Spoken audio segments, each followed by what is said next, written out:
محتاجين لي فلوس عشان خاطر طبعا البيت والكلام ده، وثلاث اخوات بنات يعني المفروض هو اللي بيجهزهم. يعني غير كده كمان ان كان في بنت المفروض ان هي عروسه، لدرجه ان حتى جاب طقم من نفسه على قد كده، ولما قالوا طب ما جبتش بدله ليه؟ قال لهم اختي اولى بيها. انت متخيل الرجوله وصلت لفين؟ المهم نكمل. اتصلت بيه والدته وقالت له يا احمد يعني عدي هات لنا حاجات لاختك وانت جاي.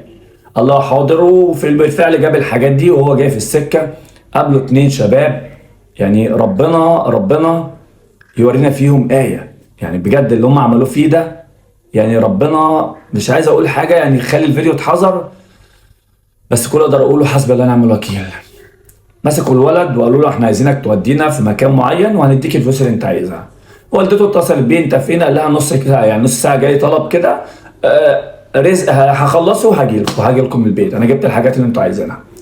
واحمد اختفى. نص ساعه، ساعه، ساعتين، الولد